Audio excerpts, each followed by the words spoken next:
மேல உங்களோட பேர் பக்கத்துல ஃபர்ஸ்ட் ப்ராஜெக்ட் இருக்கு இல்லையா, அதை கிளிக் பண்ணுங்க. தென் SS28 பக்கத்துல அதை கிளிக் பண்ணுங்க. ரைட்.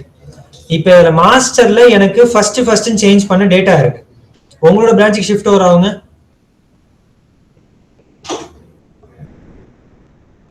இதுலயும் எனக்கு என்ன இருக்கு அப்படின்னா ஃபர்ஸ்ட் டேட்டா இருக்கு. என்னோட பிரான்ச்சுக்கு ஷிஃப்ட் ஆகுங்க.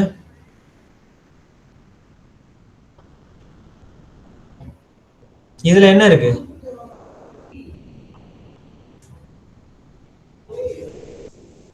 நீங்க அப்டேட் பண்ணுங்க. நான் சேஞ்ச் பண்ண ரேண்டம்ன்ற டேட்டா என்னுடைய பிரான்ச்சுக்கு போயிருச்சு. அது மாஸ்டரோட நான் மெர்ஜ் பண்ணணுமா வேணாமாங்கிறதா அந்த ரெக்வஸ்ட், வேற ஒண்ணுமே கிடையாது. ஓகேவா? சோ அப்ப ஏற்கனவே ஒருத்தவங்க பண்ண லைன்ல என்னோட இடத்துல கான்ஃபிளிக்ட் ஆகுது அப்படின்னா அது என்ன பண்ணாது அப்படின்னா கான்ட் ஏபிள் டு மெர்ஜ்னு காட்டும். ஏன்னா அவங்க ஒரு ஸ்ட்ரக்சர் ஆஃப் ப்ரோக்ராம் எழுதுவாங்க, நான் ஒரு ஸ்ட்ரக்சர் ஆஃப் ப்ரோக்ராம் எழுதுவேன். ஓகேவா? அப்ப நான் என்ன பண்ணி நான் ப்ரோக்ராம் பண்ணிருக்கணும் அப்படின்னா புஷ் பண்றதுக்கு முன்னாடி நான் என்ன பண்ணணும்னா I have to pull the data, then after I have to push the data. ஓகேவா? open to your git again. அவங்களோட டேட்டா நம்ம புல் பண்ணி நம்ம டேட்டா புஷ் பண்ணணும். எஸ். இந்த இடத்துல நீங்க புஷ் பண்றதுக்கு முன்னாடி நீங்க என்ன பண்ணணும்னா புல் பண்ணணும். git pull origin master.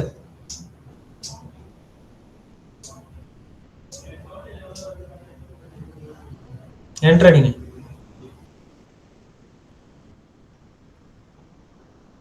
இப்ப இதுவே உனக்கு என்ன பண்ணும் அப்படின்னா என்னென்ன டேட்டாலாம் உனக்கு சேஞ்சஸ் இருந்ததோ அது உங்களோட ப்ரோக்ராம்லயே காட்டும். உங்களோட எக்லிப்ஸ் டூல் போங்க.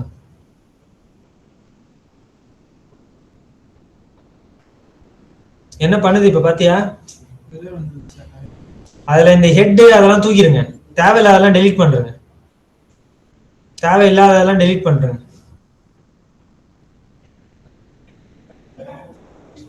இதே மாதிரி லாஸ்ட்ல இருக்கிற லைன்.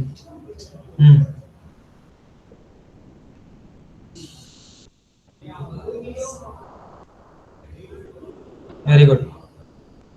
சோ ஒரு டேட்டாவை நான் வந்து புஷ் பண்ண போறேன் அப்படின்னா அது மாஸ்டர்ல என்ன சேஞ்சஸ் இருக்குன்னு சொல்லிட்டு எனக்கு தெரியாது.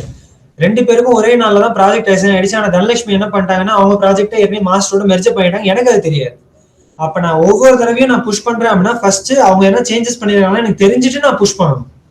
ஓகேவா? இப்ப இந்த இடத்துல எனக்கு சேஞ்சஸ் இருந்தது இல்லையா, அப்ப அவங்க பண்ண ப்ராஜெக்ட் எனக்கு வந்துருச்சு, நான் பண்ண டேட்டாவே எனக்கு இங்க ஆட் ஆயிடுச்சு. அப்ப நான் புஷ் பண்றதுக்கு முன்னாடி ஒரு தடவை புல் பண்ணிரணும். This will happen one and only if there are multiple people are working in your project. It is not like only one people are using in the same project. ஒருத்தவங்க மட்டும் பண்ணும்போது பண்றது கிடையாது. நிறைய பேர் நம்ம ப்ராஜெக்ட் யூஸ் பண்ணும்போது தான் இது நான் யூஸ் பண்ணணும். சரியா?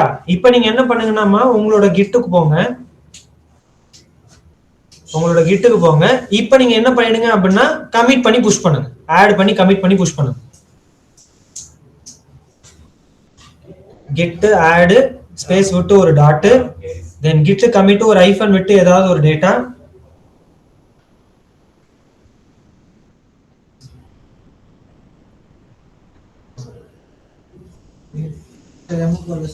சொல்லுங்க. மறுபடியும் அப்பார கொடுங்க. ஐஃபன் பக்கத்துல மெசேஜ் முன்னாடி ஐஃபன் பக்கத்துல ஒரு எம் போட்டுட்டு ஒரு ஸ்பேஸ் விடுங்க. Now enter. ஓகேவா? சோ அது முடிஞ்சா அடுத்தது என்ன பண்ணணும்?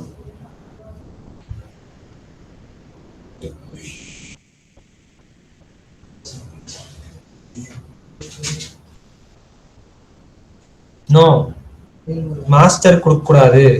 Your branch only you have to provide it. ஏன்னா மாஸ்டரோட அக்சஸ் நம்ம கிட்ட இருக்காது. Enter it. இப்போ இது என்ன பண்ணோம் அப்படின்னா வேல்முருகன்ல போய் இது மெர்ஜ் ஆகும். Okay, open your கிட்டர்.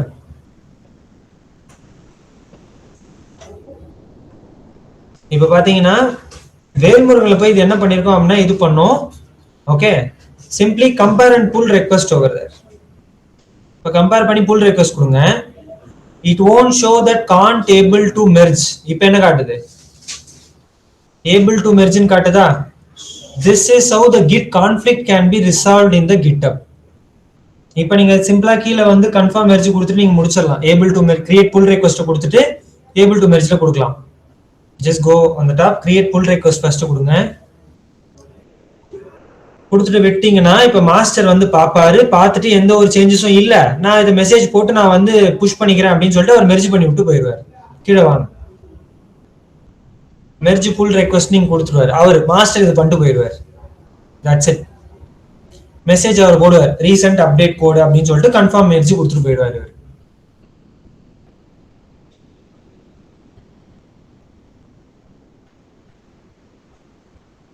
ஸோ இப்போ நீங்க நல்லா கவனிச்சீங்கன்னா உங்களுக்கு ப்ராப்ளம் எந்த ஒரு எரருமே இல்லாம அழகா கோடிங் ஆயிருக்கும். அப்போ ஒவ்வொரு தடவையும் நீங்க என்ன பண்ணணும் அப்படின்னா, ஒவ்வொரு தடவையும் நீங்க புஷ் பண்றதுக்கு முன்னாடி ஃபர்ஸ்ட் அதை புல் பண்ணிட்டு நீங்க புஷ் பண்ணணும். This is how the kid conflict can be resolved in your real time. I don't know how many of you understood this concept or not, but according to me, I had clearly mentioned what you have to do. Okay, right. Any queries on your position? யாருக்காச்சும் ஏதாவது query இருக்கா? Sir, another student. Okay, pa, right. I will take care of it.